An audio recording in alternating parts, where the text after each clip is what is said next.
So you might have seen those videos about these people, and they're always in front of camera, and the thumbnail is like them crying, and it's always a very statement-esque video title, something like I'm 19 and I have no friends, I'm 25 and I have no friends, I'm 35 and I've never been in a relationship, and so on and so forth. And the thing about this video that makes it different is the fact that I speak from a place of acceptance and not a place of being in the moment right then, in the sense that I feel like the people who made those videos, even if they start out fairly coherent, somewhere along the middle I feel like they get sort of emotional. They reveal their true selves, they express their emotions, and they're like, this is what I feel and this is how it is. And they do it in an emotional way, and I do it the way I do it, and this is me, I guess. But recently I was thinking about my birthday, and it's coming up, the 18th birthday, and I was thinking of like, for over a year, I think I wanted to make a big deal of it. I'm not one of those people who thinks a birthday is like a big deal and all of that, but I'm trying not to hit myself. So I was like, I should celebrate my birthday. I should make this a big deal. I should do all of that. And so not only was I not coming up with ways to spend this thing, like right now all I have is have everyone over at my house or have everyone over at a restaurant. That's like the only two options I have right now. So that's that. And there's also the fact that I have no idea whom to invite. With family, it's like, okay, well, my dad works in a different state, and I've got my brother and my mom, but they live with me, so it's kind of implied they're gonna be there. And as for friends, I really don't have many. I really don't. I'm one of those friends that really isn't a friend. I'm just an acquaintance. I have thousands of acquaintances. I do, and that's because I'm not, you know, a rude person. I'm a friendly person. Friendly in the sense, well, not friendly. Yeah, that's ironic. See what I did there? That's so funny. In a very, very terrible, morbid way. Well, not really. I mean, that was ironic. In an acquaintancy, okay, how do I say this? Well, I'm not friendly. I'm acquaint. God, I'm not friendly. I'm acquaintancely. Okay, but it's true. I mean, I have had friends in the past, and really close friends too. But for some reason, I have trouble maintaining friendships. For instance, I lost a lot of my friendships when I changed schools, and then I wasn't able to really make friends at the new school. And the friends that I did make, they always had friends that they prioritized more. And over time, I also felt like I just wasn't truly, like, it didn't click, you know what I mean? Like, I didn't find these people funny. Some of them didn't find me funny. I didn't, I was having these interactions with them, and I would rather have done anything else, truly. And this is, I feel like, one of the biggest issues is the fact that I just generally don't like that many people. And it doesn't come from this elitist point of view, like, oh, you've got to have read all of the books that I've read and all the movies that you have to understand my references and this and that. It's like, okay, well, that would be nice if that happened. But I've had friends before where we literally had nothing in common except for the fact that maybe we went to the same class or something like that, something very trivial. I don't know what exactly makes someone the right fit, but the way I see it, that person needs to be kind, share my moral values in the sense, not like, they're a week and I'm a week, and it's not like that. It's not like we have to have the same view on everything. That's not what I mean. Just the core values. I feel like they gotta be the same, and I feel like one of the biggest things is that they also want, they have to want the friendship as much as I do, because relationship, and I've always said this, but relationships are a two-way street, whether that be a friendship, romantic relationship, whatever. And that's how it goes. The full quote is, relationships are a two-way street and you meet in the middle. So there really is, that sort of imbalance that I feel like a lot of the friendships I have are like seesaws, rather, where it's like, now I put a lot of effort and then they don't care, and when they care it's too late because I'm off the seesaw and I'm gone somewhere else, and they're just sat there in the sand. And I don't know if this is how it is for other people, because people, online, when you search about people who are feeling lonely and all of that, you always find out that the majority of them have social anxiety. I don't have social anxiety. I can talk to lots of people. I think I have a resting bee face, but other than that, As I said, well, not friendly. I keep using the word friendly and baiting myself, but no, not friendly. But I can talk to people. Like, I don't know if that is coming across in the way that I'm talking right now, or stuff like that. But I can talk. Like, I there was a time when I had lots of love. There was a time when I had lots and lots of friends. Everyone in the class was my friend pretty much, and I wouldn't say I was popular, but I will say that I had good relationships with everyone, teachers, friends, even strangers. I could like just talk to them. And I think it's a real chicken and the egg conundrum, but it's like, am I depressed because I have no friends, or do I have no friends because I'm depressed? I feel like my outlook on the world has just changed so much in the past couple of years that I find it really hard. I find it really hard to just believe in the goodness of people. Because it's been so long since I found someone who is on the same wavelength. And by wavelength, I don't even mean like be just like a good person, just any good person. It doesn't I'm not even saying we have to continue the friendship. Like, let's just be together right now. Let's just talk, let's just connect, let's be together 100% in the moment right now. Let's live, let's be good people. And there's not many people like that anymore, I feel like, or at least they're not willing to be that with me, which sucks. Another issue is that I'm also in a little bit of a limbo. I'm waiting to get I'm waiting to start college. So I really have not, I don't have much to do. I don't know how to spend my time. I feel very purposeless. So that ties into this whole thing also, I feel like. And I wake up and I've got no messages, no calls, none of that. I have not, no social commitments, no interactions. I talk to my mom, but she doesn't wake me up. She just lets me sleep in because she's given up on me. The horror. It reminds me of that Bukowski quote. I don't know if you know it, but it goes, and when nobody wakes you up in the morning, and when nobody waits for you at night, and when you can do whatever you want, what do you call it? Freedom or loneliness? And I relate to that a whole lot because my behavior is not really regulated by anything. My parents have always been very laissez faire. So there's not much for me to do. That truly isn't. I can do my own thing. I can try to learn something, but that seems just trivial. And I can't find it in myself to relax because I feel like the grades I got were not that great, despite being pretty, like, they would be an A in some countries, let's just say that. But it's not enough. And, that ties into this idea of college and hyper competitiveness. And I've been meaning to talk about this. I was watching a Gerbert Johnson videos recently, and it's called "It's Not Enough to Be Average," something like that. And I'm far from his demographic, I'll admit. I'm not a man in his 20s living in the Americas, but I was able to relate to that because of India and how hyper competitive it is.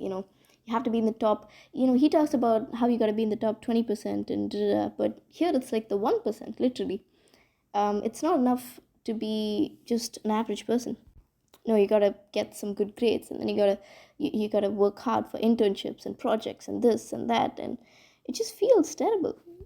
And all these movies like Three Idiots and all of that, they want to talk about how passion can take you far, but that's not true. Passion, who still believes that? Do you still believe that? Are you one of those people? Passion is real. Passion will take you there. The average person's passion is watching TV, let's be honest. And even if you do have a passion, for instance, when I was younger, I used to think I had a passion for math and science because I liked problem solving. But as subjects get harder, and as you learn new things, you start to sort of hate the different parts of what you love. I don't know if that makes sense, but I'm trying to say that there's going to be some aspects of your life that you do hate, and sometimes you just have to do it. I took this attachment style quiz recently because I was watching this Dr. K video, and I was like, well, I should probably find out what my attachment style is. And I found out that I was an avoidant dismissive attachment style, which I don't know what that means. I'll be completely honest. They said something about how my parents have not been great with regulating me emotionally, not providing that audience, not being supportive of my emotional needs or something like that, not being available emotionally, something, something. I don't know if that's true necessarily. I feel like I did have a pretty okay childhood. Probably got beat up a little bit, but I feel like that made me a better person, I'll be honest. Not too much, like it's not to the point where I was like, oh, it's abuse. Although that certainly can be the case for some people. Like I got it was just a consequence. I did something bad. I'd maybe get shouted at a little bit. It wasn't a big deal. I was living in this high stress situation, but it's not about that. I feel like for instance, if you think about it, it's kind of crazy because I feel like my grandma would never know. I know she's gone now. Well, all four of my grandparents are dead and gone. So that's great. But she wouldn't have even known what an attachment style was. And I'm not. This isn't some sort of statement about education or this or that. But sometimes it makes me think. It's like, do we know too much about ourselves, and how much of this is superficial? Like, for instance, there's a BuzzFeed quiz on what type of guacamole you are, and it's like, well, what do you mean? What do you mean by that? Like, what does that mean? And well, it's not the same thing to compare a guacamole quiz to like an attachment style, but it's like sometimes that story of like the guy who looks in a mirror and gets cursed or something. I don't know, something about how he looks in a mirror, and it's about how something about how he looks in a mirror when he isn't supposed to, and something that it symbolizes the vanity of man or something like that. And I like that story quite a bit. I think sometimes I do think that we weren't supposed to look at ourselves or know ourselves so much in this artificial way, not necessarily like, obviously it's a brilliant thing to know yourself, but to be trapped in this cycle of self-reflection and just thinking about yourself, thinking, it's just not good. It's really not. It's not good for your brain. It's not good for, because what are you doing? It's like just running. It's like one of those computers, those computers that are supposed to figure out the answer to like really tough problems, and they're just, they don't really have a method to it. They're just like, they're just going one by one, like chronologically. I don't know if you understand what I mean, but sometimes those computers burst, and I feel like that's not that shocking. Beep. But yeah, as I was saying, living in India in this sort of situation does feel like suicide fuel. I'm trying not to be a pessimistic person, because people say like, oh, a positive mindset can change things, but I'm sort of questioning a lot of the things I used to believe, because I was working because I thought like, okay, well, at the end of the day, it's a meritocracy, right? Um, that's what I thought. I was like, if you work hard, you get results. If you work hard, you can make it. And I don't know if that's true anymore. I feel like there are, and it's not about the barriers. This isn't me. I'm not going to complain and be like, well, reservation is why I haven't succeeded. I'm not going to say that. But I will say that it seems, I feel like the bare minimum, not the bare minimum, let's say the standards for what it means to live a successful life or to be a successful person. And by successful, I don't even mean like someone who earns a lot of money or something, just like to the standards of what it means to be a good student or a good daughter or a good, all of that. I feel like it has been raised exponentially almost in the past decade. And it's not fair. It's really not fair. It's suicide fuel, as I said.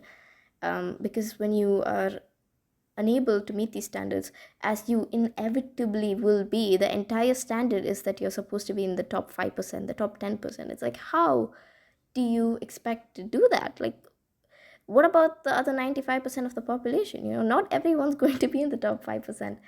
And there's no question, no one ever talks about that. No one ever wants to talk about the person who doesn't clear JE.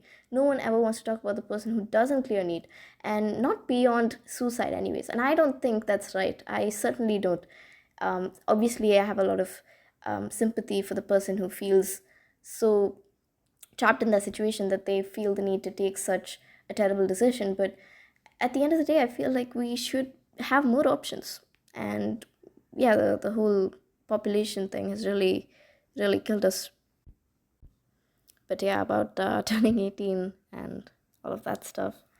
About the friends, as I said, I'm still in this sort of, it's like, I wouldn't say a liminal space, because I don't know if there's a philosophical liminal space, but it does feel like I'm kind of in a passage, from one main place to another main place.